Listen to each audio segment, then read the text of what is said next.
Good afternoon, viewers, and welcome to this edition of Daybreak News, where I'm having once again an exclusive interview with Vice President Dr Bharrat Jagdeo. And specifically, my interest is discussing racism and dirty politics by the opposition. This government and this administration has tried to be inclusive with some things, and there's some issues that are arising. And a lot of opposition supporters are asking me to get clarity from this government as to their moving forward and their plans for the people in general, basically usurping the need for an opposition. Dr. Jagdeo, thank you for this opportunity once again.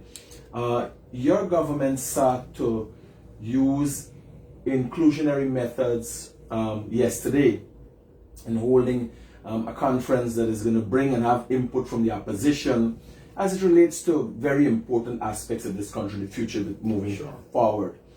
There was quite a bit of disruptive behavior by two opposition MPs. Can you give us a little bit of what your government intention was when it invited the opposition into these consultations, and what did you take away from yesterday's event? The event was already in the public domain.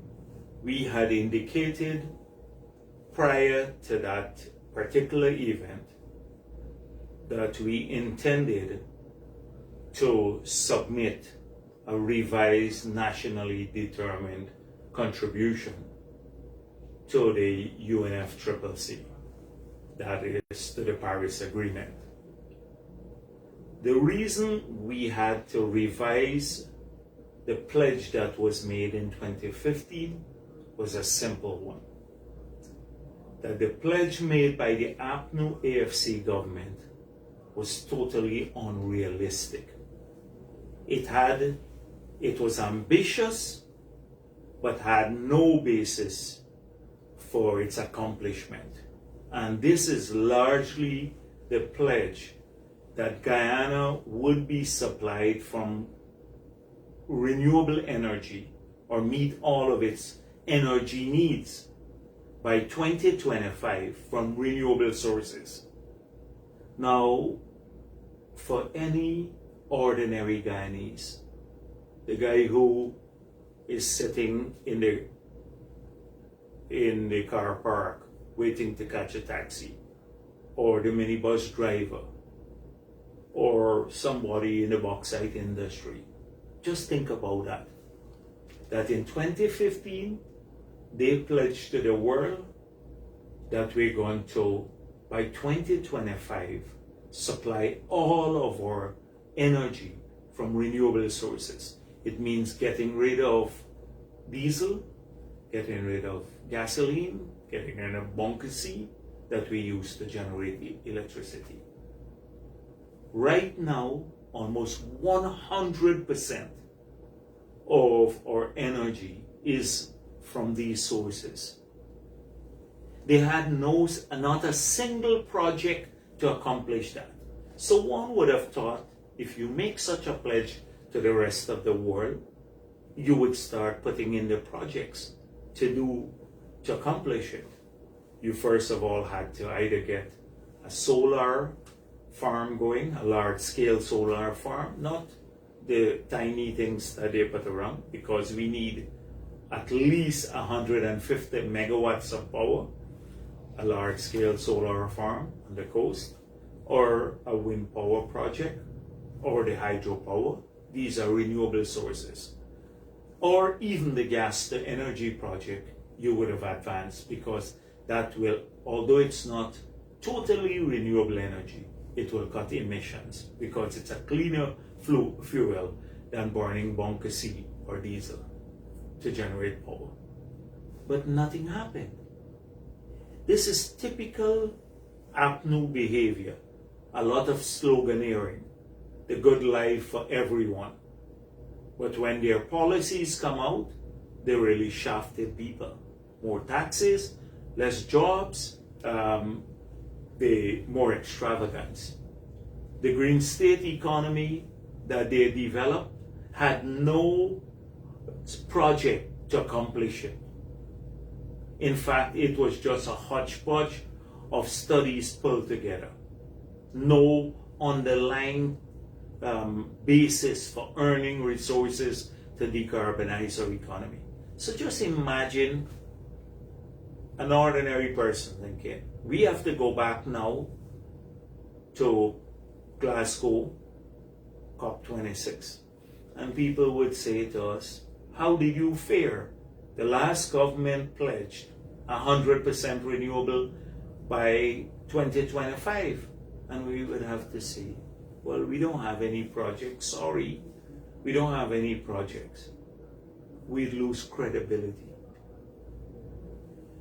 So we decided we had to revise this target to a realistic level. And that is why part of the proposal we put forward is to cut the emissions by 50%. So we achieve at least 50% reduction in carbon dioxide emission, greenhouse gases, by 2025. How are we going to do this?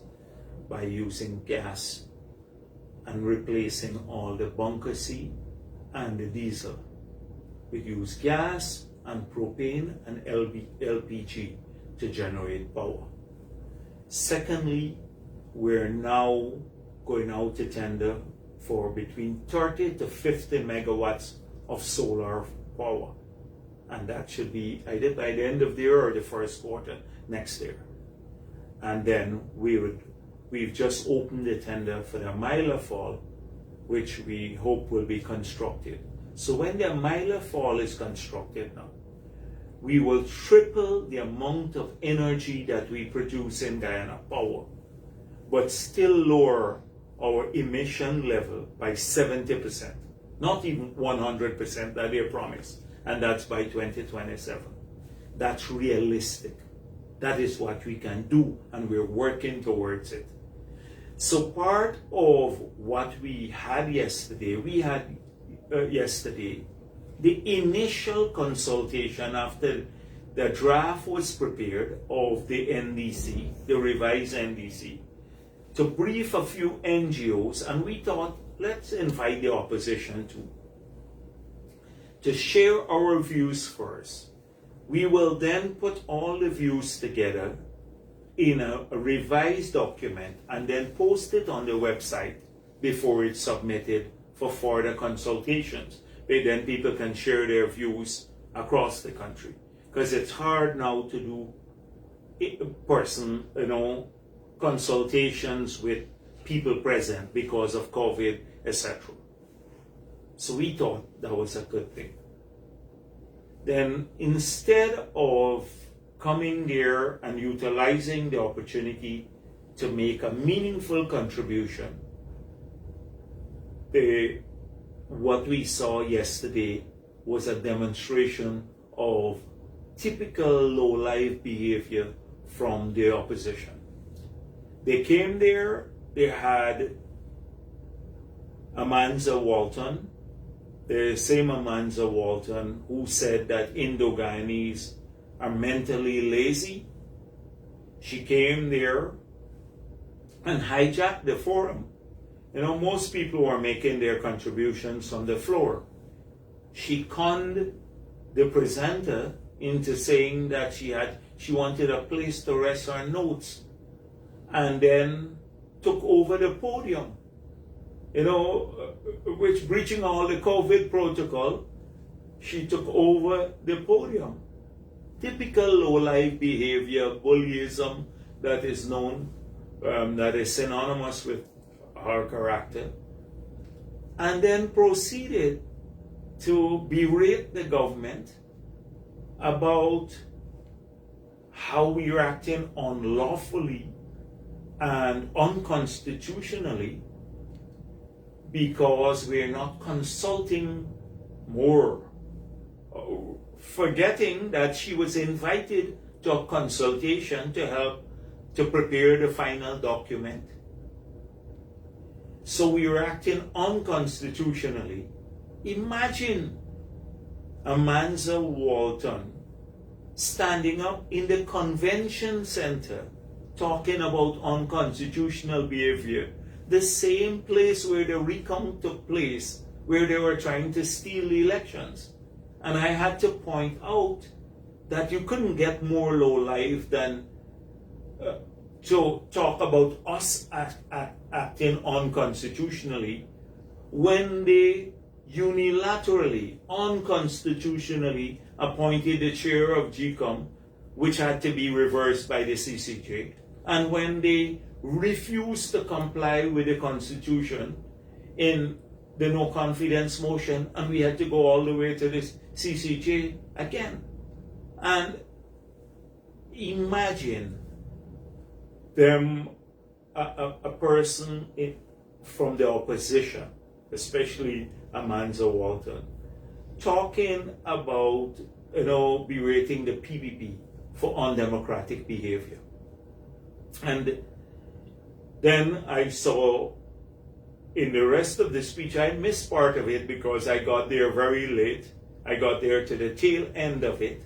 But I read in Starbuck News that they said that I'm acting unilaterally. I've already announced this target because I did an interview with Starbuck News last week, and an exclusive interview, and they carried that.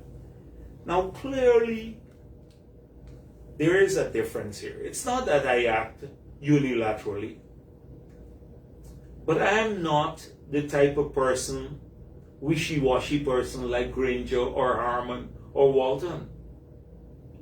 I take time to study issues and read the documents. I've had a history of working on technical issues too. I've negotiated loans for this country. I've led debt relief efforts that saw billions of dollars written off, US dollars written off.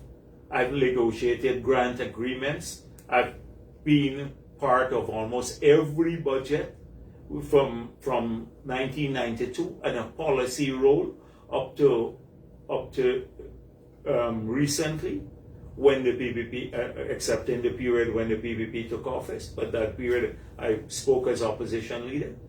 I have worked at launching a low carbon development strategy and creating an initiative that saw Guyana and the world, number one in the world in trading forest carbon on a per capita basis and earning from it. So we have worked at these issues before. I'm not wishy-washy. So when I speak in an interview, I'm not going to be as vague as Granger or Harmon or a Walton.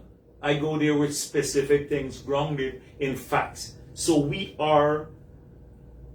have to revise the NDCs so as not to lose credibility globally, because they did a shoddy, crappy job at it. And they were useless in government. For 5 years, we never had anything going. We have to do so. And we're doing so, hopefully, with as many views and explaining to people why this has to be done and the areas where we're going to move forward. We've already said we're going to soon launch our national development, the low carbon development strategy in an expanded version that would have water resources, biodiversity, the blue economy apart from the green economy, all combined. And for several months, once President Ali launches that at the end of this month, hopefully, we will then have about 2 months of consultations before the document is finalized. But this is like typical low-life behavior. When you think you can reach out to the opposition, there are many people in civil society saying, oh, you should reach out to the other side. They don't understand anything except racism and confrontation. That's the group. Bitter, I don't want to say uneducated, but ignorant, extremely ignorant, have a false bravado, pretends that they know things by dropping some esoteric word. She came and read a long speech, and it sounded erudite, but it was all crap. Nonsense. You can't take it and go to the bank with it. And that is a typical of the opposition. They're into the show of it, but can't get anything done, as they demonstrated in the period when they were in office. They couldn't get anything done on renewable energy, couldn't get anything on climate change. In fact, they killed all of the initiatives for renewable energy, particularly the hydropower. Dr. Jagdeo, the general issue with Amanda Walden is the fact that their plan was 100% green economy 2025. Renewable energy. Renewable energy. Yeah. Now, no developed country in the world has such an ambitious plan. There's been no country in the world that has been able to achieve such a plan, no matter what their financial or economical status is. Nobody's been able to achieve it, and no developed country in the world has such a plan.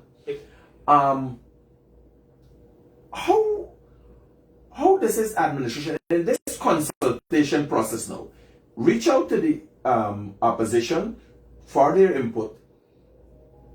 Heard what they said yesterday. How does this administration move forward and work with the opposition on consultation? Yes, but this is it's commonsensical, as we were saying. No developing country or developed country has achieved 100% renewable or can achieve it by 2025. Yet they promised it, and they did nothing, not a single project to get there. And they want us to keep that. They want us to keep that. Oh, Jagdeo is weakening our commitment. He talks a lot about the environment, but he's weakening our commitment globally. They are, isn't it the stupidest thing in the world to keep hanging on to that position and think that you will dupe the people of this country? Someone needs to ask Joseph Harman. I think he's missing now as opposition leader. But, or Walton, how were you going to achieve it? Which project were you going to do to achieve 100% renewable by 2025? Where was the money going to come from? But even if you had the money, how were you going to achieve it? And why are you insisting that any realistic target now is a weakening of our commitment? Is it just that you thought they don't understand that we're pressuring the global community now in an issue on the agenda before COP to deal with transparency, that is accounting for your emissions, financial flows, all of these issues. That every country will have to account for their pledges. They thought you can just go and make pledges like they did on the campaign trail globally. They want to do that like they did on the campaign trail, pledge everything, but don't pay any attention to it. We don't work that way. We don't work that way. Whatever we say, we do, domestically and internationally. And we do it in a nuanced way, in a sensible way, which is lost on them. You can't deal with nuanced policies and APNO. They have a rudimentary understanding of basic issues, yet pretend the leadership of APNO. You have bright people who are APNO people, but the leadership has a rudimentary understanding of commonsensical issues that an ordinary man will get more using common sense than many of them who pretend to be aware of these issues. And that's what we have. And you see it all the time in Parliament. Sloganeering every time. Oh, we're the indigenous people. They mentioned the word indigenous people and we're not consulting with them. Did they consult the indigenous people when they took away the 2,000 jobs from them? When they said that if indigenous people didn't got more land, that they couldn't benefit from oil and gas proceeds? When they didn't title a single Amerindian community? it's just like, we are committed to the young people of this country, and you are decimating. You couldn't have give $10,000 to the children of the country, the young people. You took it to eat in government, claiming you couldn't afford it. But and Walton and all the others were getting cushy jobs, using up the money, and then you claim the PPP is excluding young people from these consultations. Young people are an integral part of the future, and I should not really go on much more, wasting my time behind these people. You're not going to get decent, sensible behavior in the near term from this opposition. Whether you invite them to activities or not, you're not going to. They're simply not currently made up or structured to deliver sensible things. Dr. Jagdeo, in politics, one of the important things is politicians having support and people support. It's very important to know what are their demographics and who they represent. With the attitude of this new administration, the administration that you're a part of, do you notice a unique change in politics in Guyana, where as the opposition supporters are becoming more receptive to this government because of how this government is reaching over to them? And do you see the importance of keep working for everyone in Guyana and capitalizing on the fact that... I agree, and not just for the politics to work for everyone. It's good if you can get the political support, and politicians should work for the support across the board. But because it's your duty as government, you have to work for everyone, or else you're not fulfilling your duty as government. And that is, we're committed to that. They were not. And so imagine how dishonest the Walton is by saying we're in bed with the oil companies and we want to keep the oil industry going for the future, and it will affect the planet. So they want to shut down the oil industry now in Guyana. So if you have a job in the oil and gas industry, you must shut it down. We should shut down the oil industry now, because if we grow the oil industry, it's going to cause climate change globally. And how stupid could you be? It's not nuanced. Whether we produce the oil or not now, the world will be using it. And $4 trillion, it's a $4 trillion US industry, not 4 billion.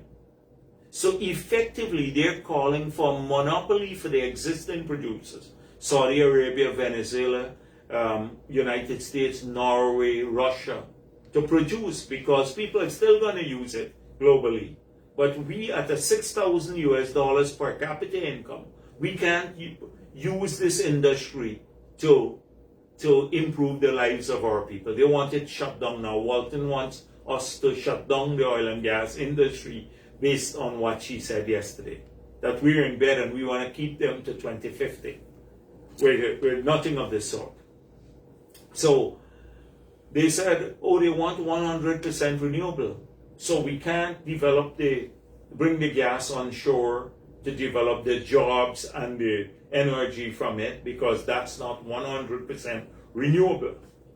But they have nothing, but they don't want that to come into. So they want us to shut that down too. They wanted to shut down the sugar industry. They effectively shut down bauxite because the people walked away.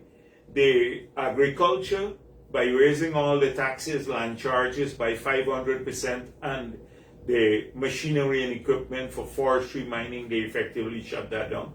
Our production in the forestry sector plummeted by half when they got there. Fisheries diminished. Construction industry was collapsing.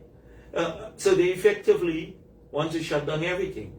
Dr. Jagdeo, do you think your government does enough to educate the people in in the destructive methods and what is clearly an incapability of doing anything that is sustainable, economically sustainable by the opposition. This is 28 years and 5 years. 5 years. Showing an incapability of sustaining anything that, 33 years that is economically viable. 33 years in office with nothing to show for it. In fact, a history of not accomplishment, of a list of misery that they brought on the people of this country. And I can enumerate them for you, but I will not do so today. So on this issue, we're quite clear about our global commitments. We are quite clear about how nuanced it is and how delicate the balance is. We want to under-promise and over-deliver. Not like APNU, over-promise and don't deliver at all. We want to under-promise and over-deliver. That's our approach, a very cautious approach. We're clear about what our obligations are as a government and whose interests we're protecting. And that's the people of this country. We're elected to defend their interests. That we're quite clear about that, notwithstanding all that they have to say. Do you think one of the issues that the opposition has is the fact that without the oil resource, the PPP administration has already given so much to their supporters? Yes. With the oil resource, the opposition will be annihilated. Yes. So that's their big worry, because we have not used any money from the oil and gas industry as yet. All of the money is just sitting in an account. And I think they're worried. So they want to shut down the industry. They don't want people to get jobs now, because they're worried that if people get jobs, if the economy expands as it is, then their political fortunes will not just wane, but may disappear totally in a negative way. So we have to now, this is just one example of an attempt to reach out where you see that they can't overcome the low life, uneducated behavior. Dr. Jagdeo, have you briefed the president on, most likely he knows, but have yourself and the president had any discussion as to the way forward with the opposition in consultation or any willingness to reach out? Because we're just trying to, like, this was one step, and that is what the negatives that the president will face too. The whole government, for that matter. Any attempt to reach out, to think that you can engage in a sensible way, is basic wishful thinking. So will you continue to reach out in showing up the incompetence of the opposition, or will you cease to reach out? I don't know, because the experience, I think, was one such that when they walked out, soon as they made their speech, because I spoke afterwards, I dealt with her, because I'm not going to allow her to come and get away. But she ran away, she and the other one. Soon as they hijacked the podium, bullied the presenter, got to the podium, and soon as she finished reading her prepared speech, then she ran out the room. So I don't know whether it's useful, because the consensus in the room that this was we couldn't expect better from them. That was the consensus with all the people in the room, and you had many representative organizations. I see they're even writing a peeping Tom, one of the peeping Toms, a pro-APNU peeping Tom, and said that, President Ali had a meeting with CARICOM leaders yesterday, and it took only Jagdeo, not the foreign ministry. But the agenda item was coordinating our positions for COP, the heads of government position. The heads of government, it was a heads of government meeting, and there was only one agenda item, our position at the Conference of Parties in Glasgow. And so I deal with environmental matters in Office of the President. It's an Office of the President responsibility. I went with the president. But I suspect it's some of the derelicts we have hanging around who undermine the government too, were smarting from the fact that they didn't get invited to the meeting. So it is typical. Let me don't go into an analysis of APNU now. But another point in time, I'll tell you what I've seen and how they behave. I think it's innate. And this innate quality of shallowness is guiding a lot of their public utterances. But we'll talk a bit about that later. I have to leave now. I'm heading to Ghana. We have a lot of meetings in Ghana. So I have a Can we expect you to bring, since you're on the topic, and quickly, can we expect you to bring back anything? And what is the expectation of the meeting with Ghana? We've had several engagements. When the president of Ghana was here, I was leader of the opposition. Irfan was the candidate. The president was the candidate. We met with him. Since then, we have had conversations with the president on phone, and then President Ali met with him again in New York, and it was agreed between the two leaders that I will visit to try to engage and see how we can learn from Ghana's experience, share some of our views with them, but also see if we can have more formal engagements and business contacts between our two countries. So I'm going to improve relations with Ghana. Beautiful. I'm hoping we could have a brief when you're back, sure, in understanding what it was about and how does it benefit Guyanese. Thank you once again. You're welcome.